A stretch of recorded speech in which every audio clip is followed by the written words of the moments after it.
Era और खावर की मंगनी का दिन आ जाता है। हाल खुशियों से सजा होता है, मगर आयरा का दिल उदास होता है। चेहरे पर मुस्कुराहट होने के बावजूद वो अंदर से टूटी हुई होती है। अचानक सामने से कामयार हाल में दाखिल होता है। उसे देखकर सब लोग हैरान रह जाते हैं। अरफान साहब गुस्से में आगे बढ़ते हैं, कामयार का हाथ पकड़कर एक तरफ ले जाते हैं और सख्त लहजे में कहते हैं, तुम्हें शर्म नहीं आई यहाँ आने की? एरा की मंगनी खावर से हो रही है, तुम फौरन यहाँ से दूर रहो। कामयार जवाब देता है, मैं आपको एरा के साथ जबरदस्ती करने नहीं दूंगा। मैं जानता हूं वो इस रिश्ते से खुश नहीं है। अरफान साहब गुस्से से कहते हैं, एरा मेरी बेटी है, मैं उसकी शादी जिससे चाहूं करूं, तुम्हें उसमें बोलने का कोई हक नहीं। फौरन यहां से चले जाओ, वरना सिक्योरिटी को बुला लूंगा।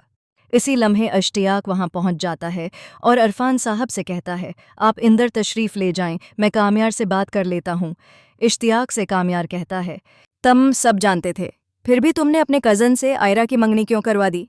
इश्तियाक आहिस्ता से कहता है, कामयार, ये फैसला अरफान साहब का था, मैं उन्हें रोक नहीं सका।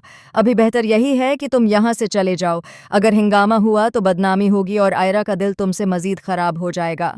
ये सुनकर कामयार खामोशी से वहाँ से चला जाता है।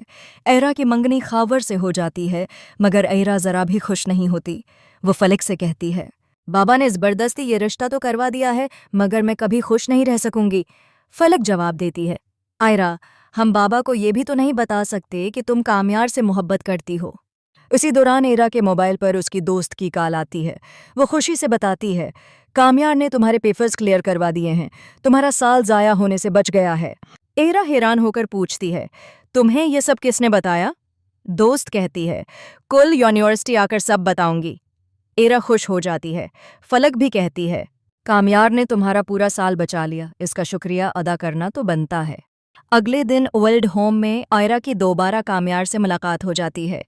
कामयार पहले से कहीं ज़्यादा संजीदा होता है। आयरा उसके पास जाकर कहती है, तुमने मेरे पेपर्स क्लियर करवा दिए, मेरा पूरा साल बच गया, मैं ये एहसान कभी नहीं भूलूंगी। कामयार जवाब देता है, मैंने कोई एहसान नहीं किया, मैंने ये सब अपनी मर्जी से किया है, मैं तुम्हें परेशान नहीं देख सकता। आयरा की आंखें नम हो जाती हैं। इतना सब होने के बाद भी तुम ऐसा कह रहे हो? मैंने तो तुम्हें अपने घर से बेइज्जत करके निकाल दिया था। मुझे अपनी हरकत पर बहुत शर्मिंदगी है। कामयार नरमी से कहता है, तुम्हें शर्मिंदा होने की ज़रूरत नहीं, गलती मेरी भी थी, मैंने तुम्हें बहुत तंग किया, मुझे ज़बरदस्ती नहीं करनी चाहिए थी। इश्तियाक ने मुझे बताया था कि तुम्हारी मंगनी ज़बरदस्ती हुई है, इसीलिए मैं तुमसे बात करना चाहता था, मगर अरफान साहब ने रोक दिया। आयरा आहिस्ता से कहती है, मैं वाकई इस रिश्ते से खुश नहीं हूँ और अब मुझे तुम्हारी कद्र हो गई है। कामयार पुराज़म लहजे में कहता है, अगर ऐसा है तो बाकी सब मुझ पर छोड़ दो। मैं वादा करता हूँ कि अरफान साहब का दिल जीतूंगा और तुम्हारा ये रिश्ता ख़त्म करवा के रहूँगा। आगे चलकर कामयार खुद खावर से बात करने की कोशिश करेगा और किसी भी तरह आयरा को इस ज़बरदस्ती के रिश्ते से निकालने की कोशिश करेगा। यूँ कहानी एक नए और दिलचस्प मोड़ में दाखिल हो जाएगी।